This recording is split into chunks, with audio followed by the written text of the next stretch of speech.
დგას თავისი ავტომობილი სამსახურეო. მე ხარ ხელვაჩაურის აგიტაციაში რა. ეხლა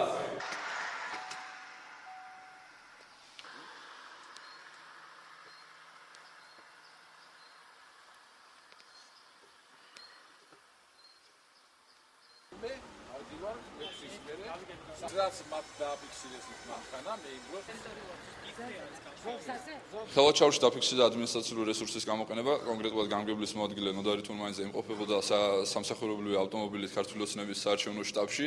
ამას პლუს სოფლის რწმუნებულები აგიტაციაში არიან ჩართული და არანაწილებენ ბუკლეტებს. ჩვენ ვითხოვთ კანონის შესაბამისად იქნას არა მარტო ნოდარ თურმანიძე, ესე ვთქვათ, დასჯილი, არამედ ნებისმიერი ის ადამიანები, საჯარო მოხელეები, რომლებიც უახლოეს პერიოდში 15 ივნისამდე კიდე შეძლებენ რომ ჩაერთონ აგიტაციაში. მე ოცნების შტაბში არ შევსულ ვარ, მხოლოდ და მხოლოდ მე მყავს იქ მეგობარი ბეგლარ ხოროშვილი, რომელსაც მე ხანია ვიცნობ და გავიარე ჩემ მეგობართან და ეხლა ნაციონალურ მოძრაობას რაც სურს, რაფერს უნდა ისე აშუქონ და ისე ადასტურონ. მაი მათი საქმეა.